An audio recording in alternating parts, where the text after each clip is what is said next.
بسم اللہ الرحمن الرحیم۔ السلام علیکم دوستو، دنیا بھر کی خبروں میں آج آپ سنیں گے، لیکن اس سے پہلے اگر ہو سکے تو سبسکرائب اور لائک ضرور کر لیں، شکریہ۔ امتحانات میں نقل روکنے کے لیے موبائل انٹرنیٹ سروس معطل۔ کورونا کہاں سے آیا، شاید سائنسدانوں نے پا لیا۔ جو بائیڈن نے صدر ٹرمپ کا دعویٰ مسترد کر دیا۔ یورپی یونین اور چائنا کا تعاون عالمی اہمیت کا حامل ہے، جرمن۔ دوستوں اور بھائیوں کے حق کے لیے بھی لڑیں گے، صدر رجب طیب ایردوان۔ کھارے پانی کو استعمال کے قابل بنانے والا دنیا کا طویل ترین نیٹ ورک مکمل۔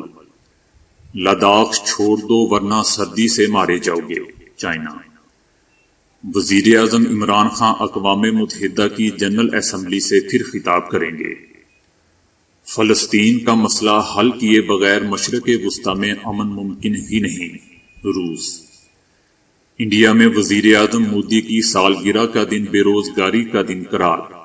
سعودی عرب کے لیے تمام ٹکٹیں ایک لمحے میں فروخت۔ وزن کم کرنے کے لیے مٹر ہی کافی ہیں۔ تو آئیے چلتے ہیں اب خبروں کی تفصیل کی جانب۔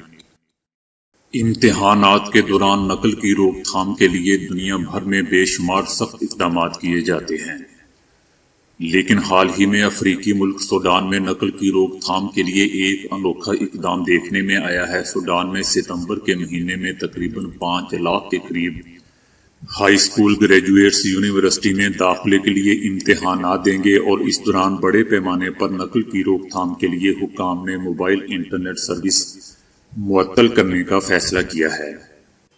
امتحانات کے دوران بڑے پیمانے پر نقل کی روک تھام کے لیے صبح 8 بجے سے 11 بجے تک موبائل انٹرنیٹ سروس بند کی جانے لگی ہے۔ روزانہ صبح 8 سے 11 بجے تک موبائل انٹرنیٹ سروس معطل کرنے کی وجہ سے تقریباً 13 ملین صارفین موبائل میں انٹرنیٹ استعمال کرنے سے قاصر ہیں۔ کورونا کے حوالے سے کی جانے والی تحقیق کے دوران سائنسدانوں نے دریافت کیا کہ کورونا چمگادڑوں میں پایا جاتا ہے۔ ماہرین نے کہا ہے کہ ہمارے تجزیے میں اجتماعی طور پر چمگادڑوں کی طرف اشارہ کیا گیا ہے، جو اس کورونا کا بنیادی ماخذ ہے۔ ایسا ممکن ہے کہ کسی اور جانور نے عارضی میزبان کی شکل میں اسے انسانوں میں منتقل کیا ہو۔ ماہرین کا کہنا تھا کہ کورونا کا ارتقاء اس پرندے میں پائے جانے والے دیگر وائرسز کے ساتھ 40 سے 70 سال قبل ہوا۔ انہوں نے کہا کہ چمگادڑوں میں یہ کورونا دہائیوں پہلے سے موجود تھا، مگر اس کا علم پہلے نہیں ہو سکا۔ امریکی صدارتی امیدوار جو بائیڈن نے صدر ٹرمپ کا کورونا کی ویکسین جلد تیار کرنے کا دعویٰ مسترد کر دیا ہے۔ صدارتی امیدوار جو بائیڈن نے امریکی لوگوں کو خبردار کیا کہ وہ صدر کے الفاظ پر یقین نہ کریں۔ انہوں نے اس بات پر زور دیا کہ وہ ویکسین سے متعلق صدر ٹرمپ کی بجائے سائنسدانوں کی بات سنیں۔ دوستو، صدر ٹرمپ نے کہا تھا کہ 3 نومبر کے صدارتی انتخابات سے پہلے کورونا سے بچاؤ کی ویکسین تقسیم کر دی جائے گی۔ صدر ٹرمپ نے 3 ماہ قبل کورونا ویکسین کی تیاری کا دعویٰ کیا تھا۔ انہوں نے ویکسین کو محفوظ قرار دیتے ہوئے کہا تھا کہ 20 لاکھ ڈوزز فراہم کی جائیں گی۔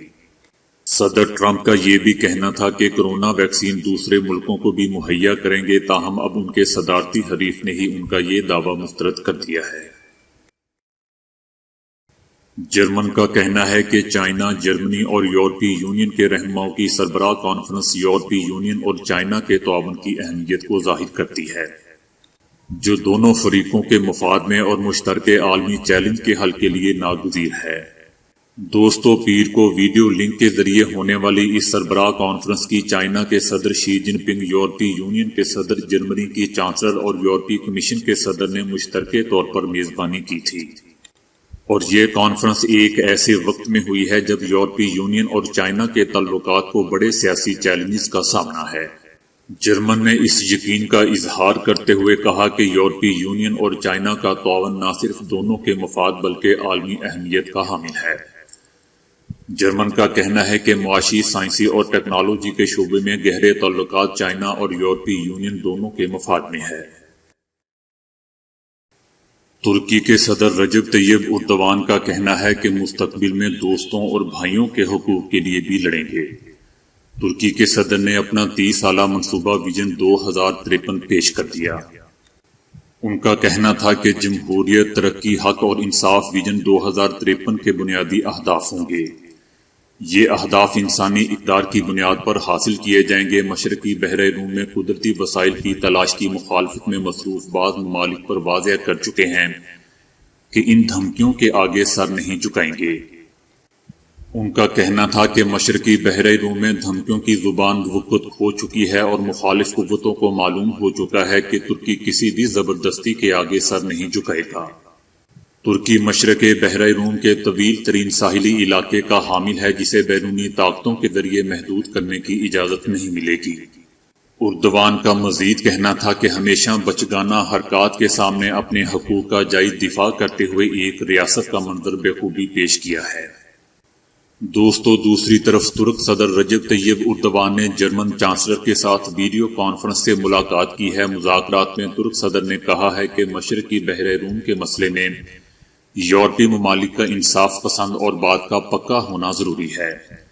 جہاں تک ترکی کا تعلق ہے، اپنے حقوق کے معاملے میں آخر تک پرعزم اور فعال پالیسی کا اطلاق جاری رکھے گا۔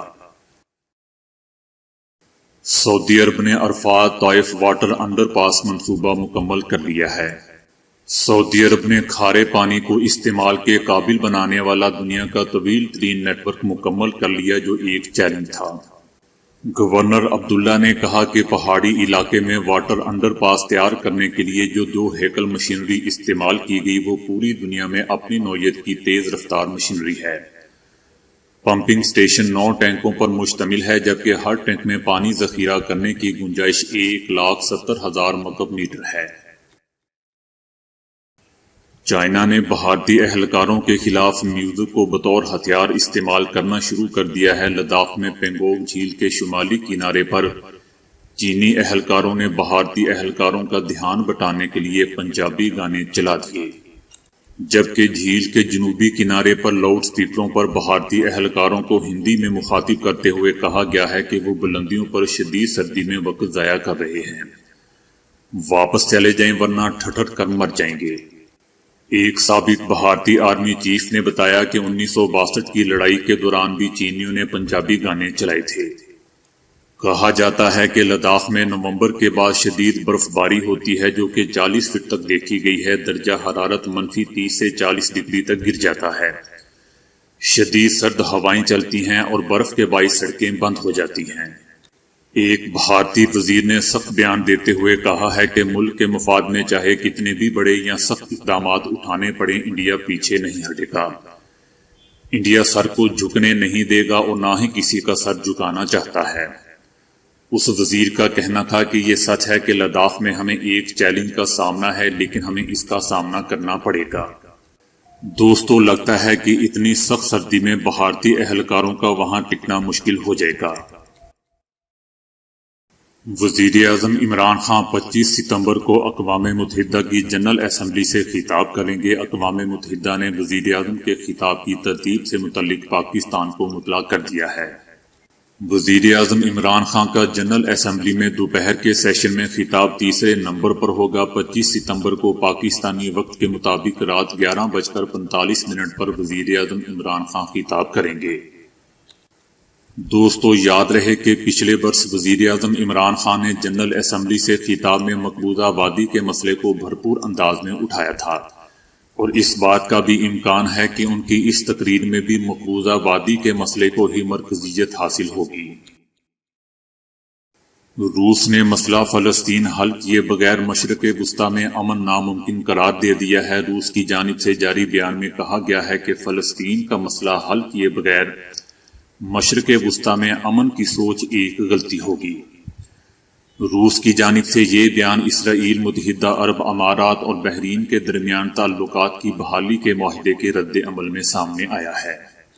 روس کا کہنا تھا کہ یہ سوچنا غلط ہوگا کہ مسئلہ فلسطین حل تلاش کیے بغیر مشرق وسطی میں دیر پا استحکام ممکن ہوگا۔ روس کا کہنا ہے کہ روس اس سلسلے میں مشرق وسطی کے امن مذاکرات کے لیے سفارتی فریم ورک اور عرب لیگ کے ساتھ ہم آہنگی کے ساتھ مل کر کام کرنے کے لیے تیار ہے۔ اس سال مئی سے اگست کے درمیان انڈیا میں تقریباً 66 لاکھ وائٹ کالر جاب ختم ہوئی ہیں، جن میں انجینئرز، ڈاکٹرز، ٹیچرز وغیرہ شامل ہیں۔ دوسری جانب اپریل سے جون سن 2020 کی پہلی سماہی میں انڈیا کی مجموعی جی ڈی پی میں ریکارڈ کمی واقع ہوئی ہے۔ گزشتہ سماہی کے مقابلے میں تازہ سماہی میں منفی تقریباً 24% کی کمی واقع ہوئی ہے، جبکہ اس سے قبل والی سماہی میں ترقی کی شرح 3.1% تھی۔ 20 سے 30 سال کی عمر کے درمیان والے نوجوانوں میں 2 کروڑ 70 لاکھ افراد نے اپریل میں اپنی نوکریاں گنوائی تھیں۔ راہل گاندھی نے ملک میں بے روزگاری میں اضافے کی جانب اشارہ کرتے ہوئے گزشتہ روز جمعرات کو ٹویٹ کیا تھا کہ وسیع پیمانے پر بے روزگاری نے نوجوانوں کو مجبور کر دیا ہے کہ وہ آج کے دن کو نیشنل ان امپلائمنٹ ڈے قرار دیں، جبکہ ہندوستان ٹائمز نے اپنی رپورٹ میں لکھا ہے کہ ملک میں 1 کروڑ 3 لاکھ لوگوں کو نوکریوں کی تلاش ہے، لیکن ملک کی 20 ریاستوں میں صرف 1,77,000 نوکریاں ہی ہیں۔ لوگوں نے وزیر اعظم نریندر مودی کو نشانہ بناتے ہوئے کہا ہے کہ ہر سال 2 کروڑ نوکریوں کا وعدہ کرنے والے نے 12 کروڑ افراد کو بے روزگار کر دیا۔